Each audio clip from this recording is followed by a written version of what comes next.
بہائی مذہب میں کیلنڈر 12 ماہ کا نہیں بلکہ 19 ماہ کا ہوتا ہے، اور ہر ماہ 19 دنوں پر مشتمل ہوتا ہے۔ تو گویا کہ 19 ماہ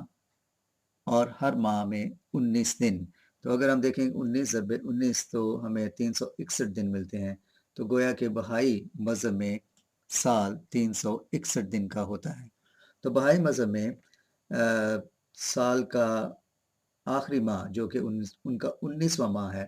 وہ روزوں کا مہینہ ہوتا ہے۔ اس کے علاوہ ہم دیکھتے ہیں کہ ہندو مذہب میں روزے کا تصور پایا جاتا ہے، اور یہ قمری کیلنڈر کو فالو کرتے ہوئے اس کا تعین کیا جاتا ہے، اور مختلف مواقعوں پر مختلف تہواروں پہ روزہ رکھا جاتا ہے۔ شیوراتری اور نوراتری پہ، سرسوتی پوجا اور درگا پوجا، اور اس کے علاوہ خواتین خاص طور پہ گرباچاؤ کا روزہ رکھتی ہیں اپنے خاوند، اپنے شوہر کی لمبی عمر کے لیے۔ اور اس کے علاوہ ہم جانتے ہیں کہ اسلام میں روزوں کا مہینہ رمضان کا مہینہ ہوتا ہے، اور طلوع آفتاب سے لے کر غروب آفتاب تک روزہ رکھا جاتا ہے۔ اس کے علاوہ یہودی مذہب میں ہم دیکھتے ہیں کہ روزے کا تصور پایا جاتا ہے، اور خاص طور پہ یہودی مذہب میں سب سے پہلے جو روزے کا تصور پایا جاتا ہے یا روزے کا تصور ہمیں ملتا ہے، وہ ہمیں یوم کپور کے طور پہ ہم اسے دیکھتے ہیں۔ یوم کپور، یوم کا مطلب جیسے اردو میں بھی ڈے ہے، دن ہے۔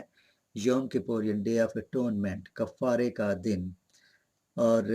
یہ سب سے پہلے ہمیں بنی اسرائیل کے لیے یا یہودیوں کے لیے ہم اس کا تصور دیکھتے ہیں، یوم کپور ڈے آف اٹونمنٹ، جو کہ خداوند نے یہودیوں کے لیے کہا کہ یہ دائمی آئین ہوگا روزے کے حوالے سے۔ اس کے علاوہ ایک اور تہوار ہے جسے روزے کے حوالے سے منایا جاتا ہے، تشاء باؤ، اور یہودی مذہب میں یہ دونوں روزے کے تہوار تقریباً 25 گھنٹوں کے ہی بنتے ہیں۔ اور یہ یوم کپور تشری کا ماہ جو کہ 7واں ماہ ہے یہودیوں کا،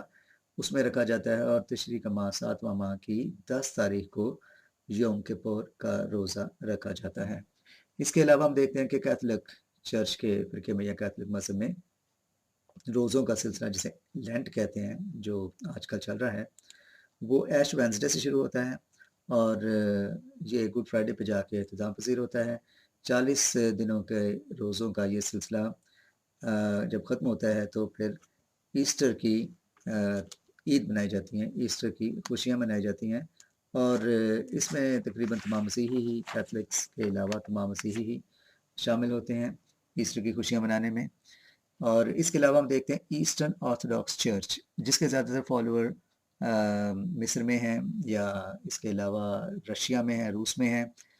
اور ایسٹرن آرتھوڈاکس چرچ کے فالوور بدھ اور جمعے کا روزہ عام طور پہ رکھتے ہیں، خاص طور پہ جب مختلف روزوں کے سیزنز ہوں، اور اس کے علاوہ اگر روزوں کا سیزن کوئی خاص نہ چل رہا ہو تو تب یہ بدھ اور جمعے کا روزہ نہیں رکھا جاتا۔ لیکن ایسٹرن آرتھوڈاکس کے فالوور اکثر بدھ اور جمعے کا روزہ رکھتے ہیں۔ پروٹیسٹنٹ چرچ کے فالوورز تقریباً کافی لوگ لینٹ کے سیزن کو ہی اپنا روزے کا طریقہ کار کے طور پہ اپنا لیتے ہیں، اور 40 دن کا روزہ لینٹ کا سیزن، اور اس کے بعد ایسٹر کی عید مناتے ہیں۔ پروٹیسٹنٹ چرچ میں روزے کا تصور خاص طور پہ روحانی تربیت، روحانی مضبوطی، خدا کی قربت، اور اپنی جان کو ایذا دے کے، جانساری کر کے خدا کی نزدیکی حاصل کرنے کے لیے روزہ رکھا جاتا ہے۔ اس کے علاوہ ہم دیکھتے ہیں کہ تاریخ میں کچھ بڑے نام ہیں جنہوں نے روزہ رکھا اپنی روحانی تربیت کے لیے، خدا کی قربت کے لیے، یا خدا کا عرفان حاصل کرنے کے لیے۔ اس میں ہم دیکھتے ہیں کہ گوتم بدھ، سکیا مونی گوتم بدھ نے بڑا طویل روزہ رکھا، اور ان کا جو مسلسل روزہ تھا وہ 49 دن کا تھا، اور جیسے کہ آپ جانتے ہیں کہ ان کا بدن تقریباً ہڈیوں کا ڈھانچہ بن چکا تھا، لیکن انہوں نے خدا کی قربت یا خدا کا عرفان حاصل کرنے کے لیے یا خدا کو سمجھنے کے لیے روزہ رکھا۔ اس کے علاوہ ہم دیکھتے ہیں کہ بائبل مقدس میں خاص طور پہ، جیسے کہ میں نے شروع میں کہا کہ ہم نے اس تھیم کو 2 حصوں میں تقسیم کیا ہے۔ تو پہلا حصہ پرانے عہد نامے میں ہم دیکھتے ہیں کہ روزے کا تصور کیا ہے۔ تو آئیے دیکھتے ہیں کہ بائبل مقدس میں، یعنی کہ پرانے عہد نامے میں پہلے روزے کا کیا تصور پایا جاتا ہے۔ اگر ہم دیکھیں تو بائبل مقدس میں تقریباً 60 سے زائد بار ہمیں روزوں کا مختلف حوالوں سے تصور ملتا ہے، اور 25 بار روزے کا ذکر تقریباً ہم انفرادی طور پہ دیکھتے ہیں، یعنی کہ صرف روزہ تقریباً 25 بار ہم اس کا ذکر دیکھتے ہیں، لیکن 20 بار روزے کا تصور انفرادی نہیں بلکہ اجتماعی طور پر آتا ہے، یعنی جہاں گروہی یا قومی یا اجتماع کے طور پر روزہ رکھا گیا۔ تو جہاں 25 بار انفرادی روزے کا ذکر ہے، وہاں 20 سے زائد بار ہمیں روزے کا اجتماعی تصور، یعنی کہ جہاں لوگوں نے اجتماعی طور پہ روزہ رکھا۔ پرانے عہد نامے میں اور نئے عہد نامے میں دونوں کو ملا کر اگر دیکھا جائے تو تقریباً 313 بار ہمیں لفظ روزے کا ذکر ملتا ہے، اور ایک خوبصورت اتفاق ہے کہ 509 بار ہمیں روزے کا تصور دعا کے ساتھ جڑا ہوا ملتا ہے۔ تو گویا کہ خدا کے نزدیک جہاں روزہ رکھنے کی بات ہے، وہاں دعا بھی ضروری ہے، یعنی کہ روزے کی حالت میں دعا کرنا، روزہ اور دعا گویا کے ساتھ ساتھ چلتے ہیں۔ تو آئیے دیکھتے ہیں سب سے پہلے پرانے عہد نامے میں ہمیں روزے کے حوالے سے کیا مثالیں ملتی ہیں، اور دیکھیں کہ وہ کن حالات میں روزہ رکھا گیا۔ تو سب سے پہلے ہم دیکھتے ہیں کہ بزرگ موسیٰ نے 2 بار 40 دن 40 رات کا کوہ سینا پر روزہ رکھا۔ گو کہ لفظ روزے کا یہاں استعمال نہیں ہوتا، لیکن تصور وہی ہے، کیونکہ ہم دیکھتے ہیں کلام پاک میں کہ خروج کی کتاب میں سب سے پہلے تو ہمیں 24 باب میں اس کا ذکر ملتا ہے، جب بزرگ موسیٰ خدا کے حضور کوہ سینا پر حاضر ہوئے، اور دوسری بار ہمیں خروج ہی کی کتاب 34 باب میں جب دوبارہ بزرگ موسیٰ خدا کے حضور کوہ سینا پر حاضر ہوئے تو انہوں نے گویا 40 دنوں کا روزہ رکھا، یعنی کہ انہوں نے 40 دن کچھ کھایا پیا نہیں۔ اگرچہ ہمیں یہ لفظ روزہ یہاں ان دونوں حوالوں میں نہیں ملتا، لیکن ہم تصور کر سکتے ہیں کہ اسے روزہ ہی کہا جا سکتا ہے، کیونکہ 40 دن 40 رات دونوں اوکیجنز پر بزرگ موسیٰ نے کچھ نہ کھایا پیا۔ اس کے بعد ہم دیکھتے ہیں کہ احبار کی کتاب 16 باب 31 آیت میں، جیسے میں نے پہلے کہا کہ یہودیوں کے مذہب میں سب سے پہلی بار یوم کپر کے حوالے سے روزے کا ذکر ملتا ہے۔ تو احبار کی کتاب 16 باب 31 آیت میں ہمیں یوم کپر یعنی ڈے آف اٹونمنٹ، کفارے کا دن، اس کی یادگاری کے طور پر دائمی قانون خدا نے مقرر کیا کہ یہودی یا بنی اسرائیل یہ روزہ رکھیں۔ لفظ روزہ تو یہاں نہیں ہمیں ملتا، بلکہ لکھا ہوا ہے کہ اپنی چاہ کو دکھ دیں۔ تو چاہ کو دکھ دینے سے مراد ہم یہی کہہ سکتے ہیں کہ وہ کچھ کھائیں نہ پئیں اور خدا کے حضور منت و سماجت کریں، جہاں کی ازا کریں، اور گویا کہ روزے کی حالت میں رہیں۔ البتہ ہمیں لفظ روزہ پہلی بار قضات کی کتاب میں 20 باب اور 26 آیت میں ملتا ہے، اور یہاں لفظ روزہ استعمال ہوا ہے، روزہ رکھنے کا ذکر کیا گیا ہے۔ اس کے علاوہ ہمیں پہلا سموئیل 7 باب 6 آیت میں روزے کا ذکر ملتا ہے، جہاں عہد کے صندوق کی منتقلی کے وقت یہودی قوم نے، بنی اسرائیل نے روزہ رکھا۔ اس کے بعد ہم دیکھتے ہیں پہلا سموئیل 14 باب 24 سے 27 آیت میں، یہ یونتن اور ساؤل کا واقعہ ہے، جب ساؤل نے اپنے سپاہیوں سے کہا تھا کہ جب تک وہ فتح مند نہ ہوں، جب تک خدا انہیں فتح مندی نہ دے، تب تک وہ کچھ کھائیں پئیں گے نہیں۔ لیکن ہم دیکھتے ہیں کہ یونتن نے انجانے میں، چونکہ وہ اس حکم سے واقف نہ تھا، اس نے شہد لیا اور کھایا، اور ساؤل نے کہا کہ جیسا کہ میں نے حکم دیا تھا کہ کوئی شخص بھی جب تک ہم فتح مند نہیں ہوتے نہ کچھ کھائے گا نہ کچھ پیے گا۔ تو یہاں ہم دیکھتے ہیں کہ یونتن نے اس حکم کی خلاف ورزی کی، لیکن وہ اس سے واقف نہ تھا، اس لیے اس کے سپاہیوں نے، ساؤل کے سپاہیوں نے کہا کہ چونکہ وہ ناواقف تھا لا علم تھا اس حکم سے، اس لیے اس کی جان بخشی کی جائے، اور اس کی جان بخشی بھی کر دی گئی۔ لیکن پہلا سلاطین 13 باب میں ہمیں ایک بڑا انوکھا واقعہ ملتا ہے جہاں ایسا نہیں ہوتا، جہاں روزہ توڑنے کی جان بخشی نہیں ہوتی۔ تو یہاں ہم دیکھتے ہیں کہ ایک مرد خدا کا ذکر ہے اور ایک بوڑھے نبی کا ذکر ہے۔ بوڑھے نبی نے اس مرد خدا کو خدا کے دیے ہوئے حکم کے برعکس خدا کے حکم کو توڑنے کے لیے کہا، روزہ توڑنے کے لیے کہا، اور ہم دیکھتے ہیں کہ اس میں بندے خدا کو خدا کی طرف سے بڑی کڑی سزا ملتی ہے، اور وہ سزا بھی موت کی سزا ہے۔ تو یہاں ہم دیکھتے ہیں کہ ایک بوڑھے نبی نے مرد خدا کو، جسے خدا نے حکم دیا تھا کہ وہ روزہ رکھے، اس کا دھوکے سے روزہ توڑوایا، جس کی سزا اس مرد خدا کو ملی، اسے اپنی جان سے ہاتھ دھونا پڑے۔ اس کے علاوہ میں پہلا سلاطین اس کے 19 باب سے 4 سے 9 آیت میں ایلی اور اخیاب کا واقعہ ملتا ہے، جہاں ہمیں روزے کا ذکر ملتا ہے، اور اسی کتاب میں پہلا سلاطین 21 باب اور 9 آیت میں ہمیں ایزبل کا ذکر ملتا ہے، جس نے دھوکے سے اپنے قوم کو، اپنے لوگوں کو روزہ رکھنے کے لیے کہا، لیکن یہ فریب کا اور بدی کا، بدکاری کا اور دھوکے کا روزہ تھا۔ اور یہ بھی ہم دیکھتے ہیں کہ اس کی سزا بھی ایزبل کو کیا ملی، جیسے کہ آپ جانتے ہیں کہ وہ بھی آخر خدا کی طرف سے اسے موت کی سزا ملی۔ اس کے بعد ہم دیکھتے ہیں عزرا کا صحیفہ 8 باب اور 21 آیت میں ہم دیکھتے ہیں کہ جب بنی اسرائیل یا یہودی قوم اسیری سے واپس جانے لگی، خدا کے حکم کے مطابق بادشاہ نے انہیں جانے کی اجازت دی، تو بادشاہ نے عزرا سے کہا کہ وہ اپنے فوجیوں کو اور اپنے سپاہیوں کو ان کے ہمراہ کر دے گا تاکہ وہ ان کو منزل تک سلامتی سے پہنچا دیں۔ لیکن عزرا نے کہا کہ جس خدا نے ہمیں یہاں سے رہائی دی ہے اور یہ موقع دیا ہے کہ ہم یہاں سے اپنے وطن واپس جائیں، وہ ہمیں سلامتی سے ہمارے وطن پہنچا بھی دے گا۔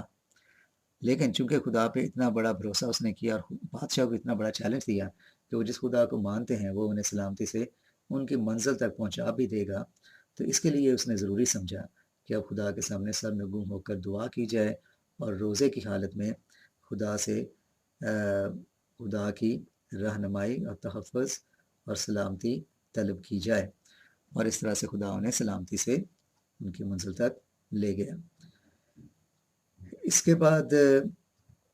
ہم نہمیہ کے صحیفہ میں دیکھتے ہیں 9 باب 1 سے 3 آیت میں کس طرح سے یہودی قوم نے یروشلم کے لیے ماتم کیا اور اس کی سلامتی کے لیے اور اس کی بحالی کے لیے اور اس کے تحفظ کے لیے روزہ رکھا۔ اس کے بعد ہم آستر کی کتاب میں آستر کے روزے رکھنے کا ذکر دیکھتے ہیں، جہاں اس نے اپنی قوم سے 3 دن کے لیے روزہ رکھنے کے لیے کہا، کیونکہ اس نے کہا کہ میں اپنی قوم کے تحفظ کے لیے، سلامتی کے لیے بادشاہ کے حضور جا رہی ہوں، تو روزہ رکھا جائے تاکہ جو مناجات بنی اسرائیل یا یہودی قوم کی ہیں وہ بادشاہ کے سامنے وہ کامیابی سے پیش کرے، اور اس کی زندگی بھی بخشی جائے، کیونکہ وہ بادشاہ کے حضور بغیر دعوت کے جا رہی تھی۔ تو یہودی قوم نے 3 دن کا روزہ رکھا، اور جیسے کہ ہم جانتے ہیں کہ نہ صرف آستر کی جان بخشی ہوئی بلکہ پوری یہودی قوم بھی سلامت رہی۔ یہ واقعہ آپ جانتے ہیں جو کہ مرد کی اور حامان کے درمیان چپل تھی، اس سلسلے میں آستر نے اپنی قوم سے روزہ رکھنے کے لیے کہا، اور خدا نے اپنی قوم کو دشمن کے ظلم سے محفوظ رکھا۔ اس کے بعد ہم دیکھتے ہیں کہ ایوب نبی کی زندگی کے واقعہ، جیسے آپ جانتے ہیں کہ نہایت دکھ اور اذیت بھرے واقعات ان کی زندگی میں آئے، تو انہوں نے اس دکھ اور مشکل مرحلے میں بڑی جو کڑی آزمائش ان پہ پڑی تھی، اس میں کھانا پینا چھوڑ دیا، تو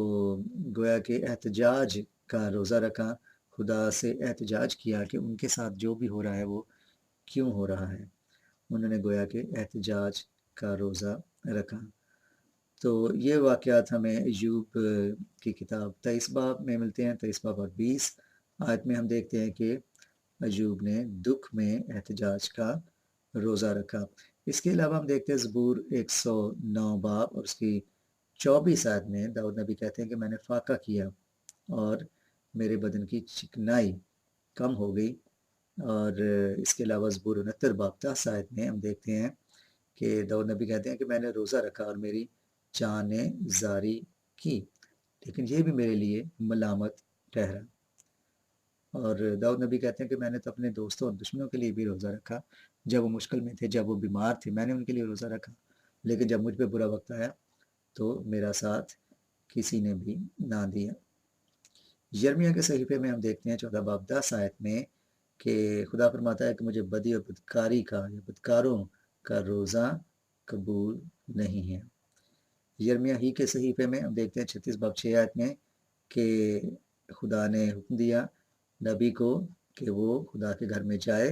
اور وہاں خدا کے کلام میں سے خدا کا صحیفہ لے اور لوگوں کو پڑھ کر سنائے تاکہ لوگ خدا کی طرف دوبارہ رجوع لائیں۔ اور یرمیہ نبی نے ایسا ہی کیا، انہوں نے صحیفہ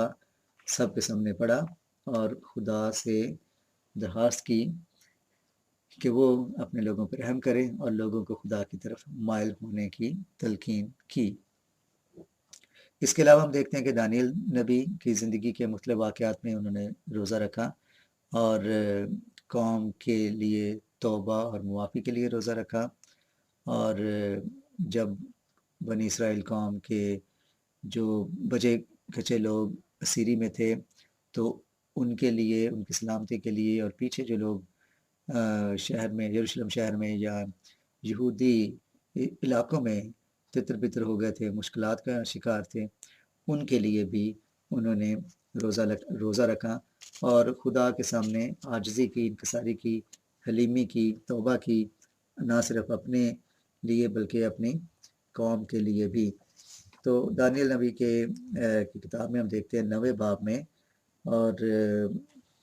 3 آیت سے آگے دیکھتے ہیں، لکھا ہوا ہے 3 آیت میں،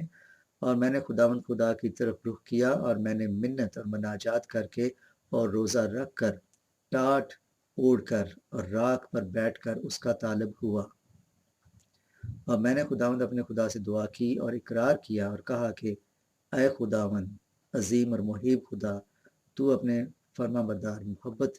رکھنے والوں کے لیے اپنے عہد اور رحم پر قائم رہتا ہے۔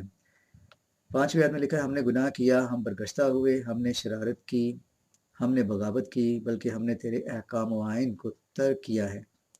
اور ہم تیرے خدمت گزار نبیوں کے شنوا نہیں ہوئے ہیں جنہوں نے تیرا نام لے کر ہمارے بادشاہوں اور عمراء سے اور ہمارے باپ دادا اور ملک کے سب لوگوں سے کلام کیا۔ تو یہاں ہم دیکھتے ہیں کہ کس طرح سے دانیل نبی خدا کے سامنے نہایت عاجزی، انکساری اور فروتنی میں روزہ رکھ کے، دعا کر کے منت کر رہے ہیں کہ اے خدا، ہم نے برگشتگی کی، ہم نے تیرے احکام نہ مانے، ہم نے تیرے نبیوں کی نہ سنی، بلکہ ہمارے باپ دادا نے شرارت کے کام کیے، بغاوت کے کام کیے، تو وہ ان کے لیے اور اپنی قوم کے لیے توبہ اور گناہوں کی معافی مانگتے ہیں اور روزے کی حالت میں خدا کے سامنے توبہ کی دعا کرتے ہیں۔ اس کے علاوہ ہم دیکھتے ہیں کہ خدا اپنے لوگوں کو توبہ کی بلاہٹ دیتا ہے۔ یوئیل کے صحیفہ میں ہم دیکھتے ہیں، یوئیل 2 باب 12 آیت میں دیکھتے ہیں کہ کس طرح خدا اپنے لوگوں کو توبہ کی بلاہٹ دیتا ہے۔ لکھا ہوا ہے کہ پورے دل سے روزہ رکھ کر گریہ زاری اور ماتم کرتے ہوئے میری طرف رجوع لاؤ۔ تو یہاں ہم دیکھتے ہیں کہ خدا کس طرح اپنے لوگوں کو اپنی طرف رجوع لانے کے لیے کہتا ہے۔ یونا نبی کا واقعہ جیسے آپ جانتے ہیں کہ یونا نبی کو خدا نے حکم دیا کہ وہ نینوا شہر جائے اور لوگوں کو توبہ کی منادی کریں تاکہ وہ لوگ خدا کے غضب سے محفوظ رہ سکیں۔ تو جیسے کہ ہم جانتے ہیں کہ کافی مختلف قسم کے واقعات کے بعد آخرکار یونا نبی جب وہاں جاتے ہیں تو لوگوں کو توبہ کی بلاہٹ دیتے ہیں، لوگ ان کے کلام کو سنتے ہیں اور روزہ رکھتے ہیں، دعا کرتے ہیں اور خدا کے غضب سے بچنے کی منت کرتے ہیں۔ تو وہاں ہم دیکھتے ہیں یونان نبی کے صحیفہ میں 3 باب 10 آیت میں لکھا ہوا ہے کہ نینوا شہر میں روزے کی مناتی کی گئی تاکہ سب لوگ خدا کے سامنے سرنگو ہوں، توبہ کریں اور روزے کی حالت میں جائیں اور خدا سے اپنے گناہوں کی معافی مانگے. اور جیسے کہ ہم جانتے ہیں کہ خدا نے ان کی سنی اور ان کو برباد کرنے سے خدا رکا رہا. ذکریہ کی کتاب میں ہم دیکھتے ہیں کہ خدا اپنے لوگوں سے گلا کرتا ہے کہ تم روزہ تو رکھتے ہو لیکن کیا یہ روزہ میرے لیے رکھتے ہو؟ تو یہاں لکھا ہوا ہے کہ 70 برس میں کیا میرے لیے روزہ رکھا، بلکہ روزہ تو تم نے اپنے کھانے پینے کے لیے رکھا. تو گویا کہ خدا گلا کرتا ہے اپنی قوم سے کہ یہ یادگاری کا روزہ جو یہودی چوتھے، پانچویں، ساتویں اور 10ویں ماہ میں روزہ رکھتے تھے، یادگاری کا روزہ جسے خدا کے حکم کے مطابق خوشی اور خرمی کی عید کا دن ہونا چاہیے تھا، خدا فرماتا ہے کہ یہ روزہ رکھ کے تم نے مجھ پہ کوئی احسان نہیں کیا، بلکہ یہ 70 برس سے جو روزہ رکھ رہے ہو اپنے ہی کھانے پینے کا سامان پیدا کرتے ہو، نہ کہ میری خوشی کے لیے یا میری قربت کے لیے یا تم میری نزدیکی حاصل کرنے کے لیے یہ روزہ رکھتے ہو.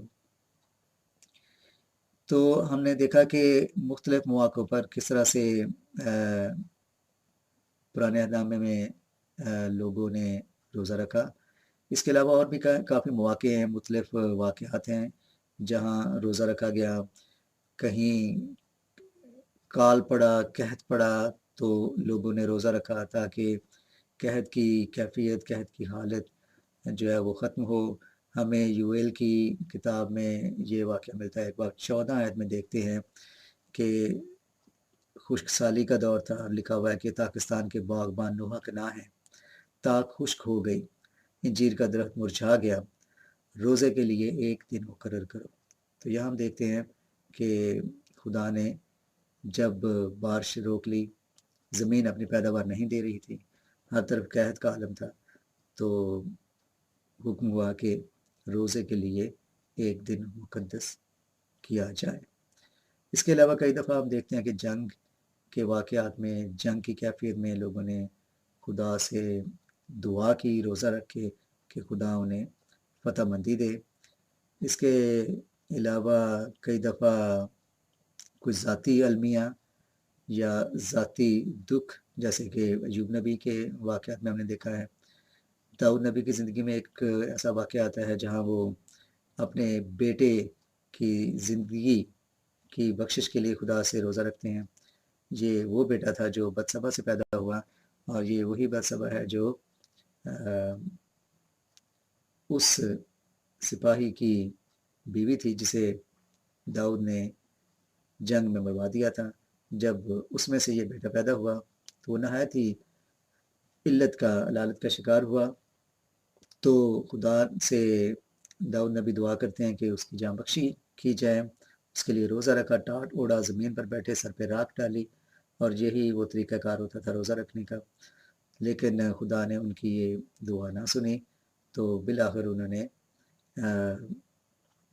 اپنا روزہ توڑا. لیکن یہ روزہ تب توڑا جب داؤد نبی کے خادموں نے آ کر انہیں بتایا کہ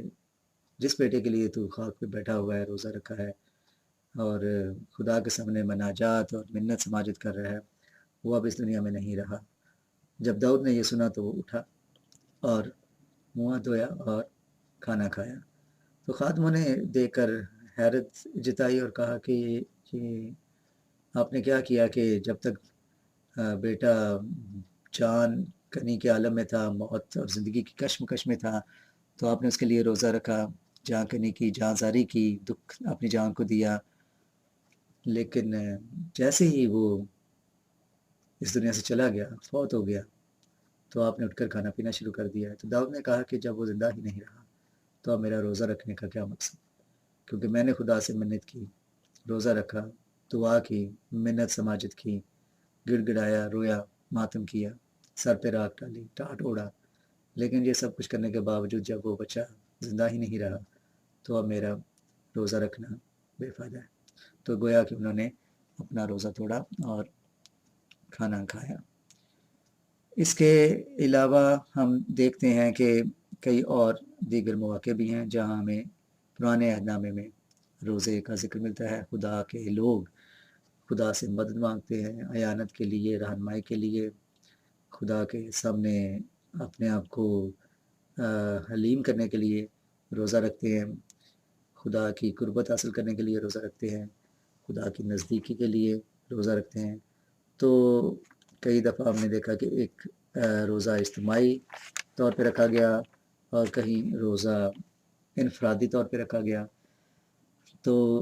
اگر خلاصہ دیکھا جائے تو ہم دیکھتے ہیں کہ پرانے عہد نامے میں جیسے کہ ہم نے مختلف حوالوں سے غور کیا کہ کن مقاصد کے لیے روزہ رکھا گیا، تو ہم دیکھتے ہیں کہ خدا سے رہنمائی حاصل کرنے کے لیے، کئی دفعہ اہم فیصلے کرنے سے پہلے روزہ رکھا گیا، بیماری میں شفا کے لیے، اپنی شفا کے لیے، اپنے دوستوں کی شفا کے لیے اور دوسروں کی شفا کے لیے روزہ رکھا گیا۔ اس کے علاوہ ہم دیکھتے ہیں توبہ اور گناہوں کی معافی کے لیے روزہ رکھا گیا، روحانی مضبوطی، روحانی تربیت اور خدا کی قربت حاصل کرنے کے لیے روزہ رکھا گیا، جسے کہتے ہیں سیک دا فیس آف گاڈ، خدا کی نزدیکی حاصل کرنے کے لیے، خدا کی مرضی جاننے کے لیے بھی روزہ رکھا گیا۔ خاص طور پہ نئے عہد نامے میں ہم دیکھتے ہیں کہ کئی مواقع ایسے آتے ہیں جہاں شاگردوں نے، رسولوں نے خدا کی مرضی جاننے کے لیے روزہ رکھا۔ اس کے حوالے سے ہم جب نئے عہد نامے میں روزے کا تصور یا روزے کی تعلیم پہ غور کریں گے تو اس پہ ہم دوبارہ غور کریں گے۔ خدا کی مرضی بدلنے کے لیے بھی روزہ رکھا گیا، جیسے کہ یونا نبی کے تبلیغ کے واقعات ہیں، انہوں نے تبلیغ کی، منادی کی، تو خدا کی مرضی بدلنے کے لیے لوگوں نے روزہ رکھا اور خدا کی مرضی بدلی بھی گئی۔ نہمیہ نبی کے صحیفے میں ہمیں ملتا ہے کہ خدا نے کس طرح سے لوگوں کی رہنمائی کی، خدا نے ان کو سلامتی فراہم کی، تحفظ فراہم کیا، دشمن پر فتح مندی کے لیے لوگوں نے روزہ رکھا۔ اور کئی موقع ایسے بھی آتے ہیں جہاں خدا کی مرضی پوری کرنے کے لیے کہ ہماری زندگی میں ہماری نہیں بلکہ خدا کی مرضی پوری ہو، جہاں خدا کی مرضی جاننے کے لیے روزہ رکھا گیا، خدا کی مرضی بدلنے کے لیے روزہ رکھا گیا، وہاں خدا کی مرضی پوری ہونے کے لیے بھی روزہ رکھا گیا کہ خدا کی مرضی ان تمام واقعات یا معاملات میں جن میں رہنمائی مانگی جاتی ہے اس کی مرضی پوری ہو۔ دشمن پر فتح، سلامتی کے لیے، یروشلم کی سلامتی کے لیے روزہ رکھا گیا، تحفظ اور پناہ کے لیے روزہ رکھا گیا، مشکل مراحل میں سے گزرنے کے لیے روزہ رکھا گیا، اور کئی بار آزمائش پر غالب آنے کے لیے روزہ رکھا۔ خاص طور پہ ہم نئے عہد نامے میں ان حوالوں سے دیکھتے ہیں کہ آزمائش پر غالب آنا اور خدا کی مرضی جاننے کے لیے، اور دیگر کئی مواقع ہیں جو ہم دیکھیں گے کہ نئے عہد نامے میں مسیحیت کا روزے کے حوالے سے کیا تصور پایا جاتا ہے، اور یہ بھی دیکھیں گے کہ خداوند مسیح ہمیں روزے کے حوالے سے کیا تعلیم دیتے ہیں۔ جہاں تک پرانے عہد نامے کا تعلق ہے تو یسایہ نبی کے صحیفے میں 58 باب چیپٹر 58 میں ہم دیکھتے ہیں، اور خاص طور پہ تیسری آیت سے آگے ہم پڑھتے ہیں، لکھا ہوا ہے کہ وہ کہتے ہیں ہم نے کس لیے روزے رکھے جب کہ تو نظر نہیں کرتا، اور ہم نے کیوں اپنی جان کو دکھ دیا جب کہ تو خیال میں نہیں لاتا۔ تو پرانے عہد نامے میں یہ ایک تصور پایا جاتا تھا کہ جب روزہ رکھا جاتا ہے تو خدا کو اپنی طرف متوجہ کرنے کے لیے روزہ رکھا جاتا ہے، تاکہ خدا دھیان دے، توجہ دے کہ ہماری مشکل ہے، وہ اس پہ نظر کرے۔ اور یہ روایت ہم دیکھتے ہیں کہ غیر اقوام میں، بت پرست قوموں میں پائی جاتی تھی، جب وہ اپنے دیوی دیوتاؤں کو متوجہ کرنے کے لیے، جیسے بال کی پوجا کے لیے یا دوسری دیوی دیوتاؤں کے توجہ حاصل کرنے کے لیے، قحط کے عالم میں، جنگ میں فتح حاصل کرنے کے لیے، یا دیگر مراحل میں جب کوئی قوم پر مشکل پڑی تو غیر اقوام بھی اپنے دیوی دیوتاؤں کو متوجہ کرنے کے لیے روزہ رکھتے تھے۔ اور اسی حوالے سے یہاں لکھا ہوا ہے کہ وہ کہتے ہیں کہ ہم نے کس لیے روزہ رکھا جب کہ تو دھیان نہیں کرتا، جب کہ تو خیال میں نہیں لاتا۔ تو روزہ خدا کو متوجہ کرنے کے لیے بھی رکھا جاتا تھا، لیکن یہاں یسایہ نبی کے صحیفوں میں خدا فرماتا ہے اپنے لوگوں سے کہ دیکھو تم اپنے روزے کے دن میں اپنی خوشی کے طالب رہتے ہو، اور سب طرح کی سخت محنت لوگوں سے کراتے ہو، یعنی خود تو روزہ رکھتے ہو لیکن اپنے آرام اور سکون میں بیٹھے رہتے ہو۔ اور آگے چل کے ہم دیکھتے ہیں، لکھا ہوا ہے چوتھی آیت میں، بس اب تم اس طرح کا روزہ نہیں رکھتے ہو کہ تمہاری آواز عالم بالا پر سنی جائے، یعنی کہ وہ دل سے، وہ روح سے، سنجیدگی سے، حلیمی سے، فروتنی سے، جو اصل روزے کا مقصد ہے، جو اصل روزے کا معنی ہے، اس نظریے سے روزہ نہیں رکھتے۔ بلکہ آگے جا کے ہم دیکھتے ہیں کہ چھٹی آیت میں خدا کیا فرماتا ہے کہ وہ کس طرح کا روزہ پسند فرماتا ہے۔ لکھا ہے، کیا وہ روزہ جو میں چاہتا ہوں یہ نہیں کہ ظلم کی زنجیریں توڑے اور جوئے کے بندھن کھولے اور مظلوموں کو آزاد کرے، بلکہ ہر ایک جوئے کو توڑ ڈالے۔ کیا یہ نہیں کہ تو اپنی روٹی بھوکوں کو کھلائے اور مسکینوں کو جو آوارہ ہے اپنے گھر میں لائے، اور جب کسی کو ننگا دیکھے تو اسے پہنائے، اور تو اپنے ہم جن سے روح پوشی نہ کرے۔ تو گویا کہ خدا کے نزدیک یہ وہ روزہ ہے جو ہم سے چاہتا ہے۔ خدا کو ہماری بھوک کی ضرورت نہیں ہے، اس سے اس بات سے کچھ غرض نہیں کہ ہم کتنی دیر اپنے آپ کو بھوکا رکھتے ہیں۔ خدا اس چیز میں دلچسپی رکھتا ہے کہ ہم دوسروں کے کام ہیں، اگر روزہ رکھا ہے تو وہ روٹی دوسروں کے ساتھ بانٹیں، جو بھوکے ہیں ان کو کھلائیں، جو ننگے ہیں ان کو پہنائیں، جو دکھ میں ہیں ان کے دکھ دور کرنے کی کوشش کریں۔ یہ وہ روزہ ہے جو خدا کو قابل قبول ہے۔ روزہ صرف بھوکے رہنے کا نام نہیں، اور خدا کو ہماری بھوک کی ضرورت بھی نہیں ہے۔ یوئیل کے صحیفہ میں ہم دیکھتے ہیں دوسرا باب اور اس کی 12 آیت سے آگے لکھا ہوا ہے، اب بھی پورے دل سے اور روزہ رکھ کر اور گریہ زاری اور ماتم کرتے ہوئے میری طرف رجوع لاؤ۔ تو روزے کا مقصد ہے خدا کی طرف رجوع لانا، خدا کی طرف دھیان دینا، اپنی زندگیوں کا رخ خدا کی طرف موڑنا۔ صرف بھوکے رہ کے ایک رسم پوری کرنے کا نام روزہ نہیں ہے۔ خدا کو ایسے روزے سے کچھ دلچسپی نہیں، نہ ہی کوئی غرض ہے۔ آگے 13ویں آیت میں لکھا ہے، اور اپنے کپڑوں کو نہیں بلکہ دلوں کو چاک کر کے خداوند اپنے خدا کی طرف متوجہ ہو۔ پرانے عہد نامے میں ایک تصور تھا کہ جب روزہ رکھا جاتا تو لوگ خاکساری کرنے کے لیے، عاجزی اور انکساری کرنے کے لیے روزے کی حالت میں ہوتے ہوئے خاک پر، راکھ پر بیٹھتے، بلکہ راکھ سر پر بھی ڈالتے، ٹاٹ اوڑھتے، اپنے کپڑوں کو پھاڑتے، ماتم کرتے، روتے چلاتے،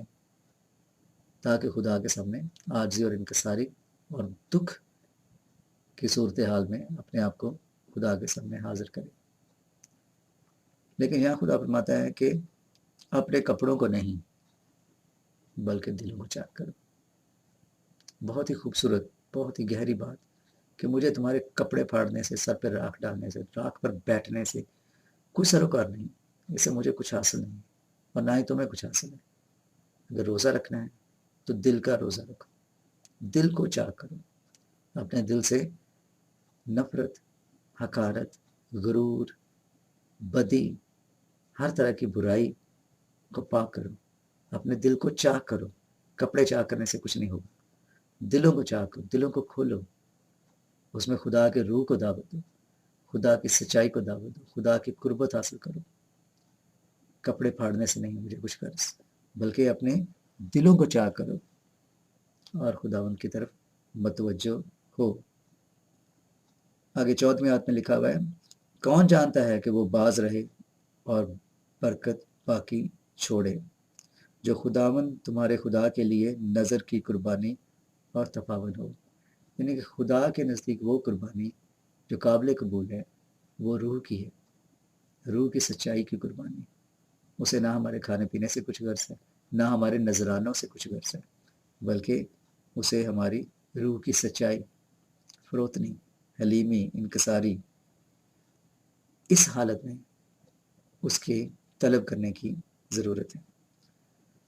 لکھا ہوا ہے کہ 15ویں آیت میں، اور روزے کے لیے ایک دن مقدس کرو، مقدس محفل فراہم کرو۔ مقدس محفل یعنی کہ روزہ رکھ کے کھانے پینے کا اہتمام، روزہ توڑنے کے لیے نہایت ہی بہت بڑا اہتمام، افطاری کرنے کے لیے بہت بڑا اہتمام، ایسا نہیں، بلکہ مقدس، جس میں خدا کی قربت، خدا کی نزدیکی حاصل کی جائے۔ سیک دا فیس آف گاڈ، روزے کی حالت میں جا کر خدا کی نزدیکی دعا میں وقت گزارا جائے، نہ کہ روزے کی طرف، کھانے کی طرف دھیان ہو۔ لکھا ہوا ہے مقدس محفل فراہم کرو، یعنی کہ اس قدوس کی قدرت حاصل، اس کی نزدیکی، اس کی رحمت، اس کی برکت کے لیے متمنی ہوں۔ روزے کی حالت میں جائیں اور دعا کریں، دعا میں وقت صرف کریں تاکہ اس کی نزدیکی حاصل ہو، اس کی قدرت ہم پہ غالب آئے اور ہمارے دلوں میں جگہ بنائے۔ روزہ رکھنا مسیحیوں پہ فرض نہیں، لیکن مسیحیت میں ایک نہایت ہی پسندیدہ عمل ہے۔ روزہ نیت سے، دل سے، روح سے رکھا جائے تو خدا کو قابل قبول ہے، ورنہ خدا کو ہماری بھوک کی کوئی ضرورت نہیں، اور بھوکا رہ کے ہم خدا پہ کوئی احسان نہیں کرتے، اور نہ ہی اس سے ہماری کوئی بہت راست بازی ثابت ہوتی ہے۔ خدا کے نزدیک راست بازی وہ راست بازی ہے جو روح کی راست بازی، دل کی سچائی سے دوسروں کے لیے اپنی جانزاری کرنا، اپنا کھانا دوسروں میں دینا، جو کھانا میں نے نہیں کھایا وہ کھانا دوسروں کے کام آئے، دوسروں کی خدمت ہو، دوسروں کی بھلائی ہو، اور یہ وہ باتیں ہیں جو خدا پسند کرتا ہے۔ خدا آپ سب کو برکت دے، خدا کی حضور روزہ رکھے، دعا کریں اور خدا کی قربت، خدا کی نزدیکی مانگے، اور روح کی سچائی سے اور حلیمی سے خدا آپ کے نزدیک آئے اور آپ خدا میں شادمان ہوں۔ خدا سبب برکت دے، آمین۔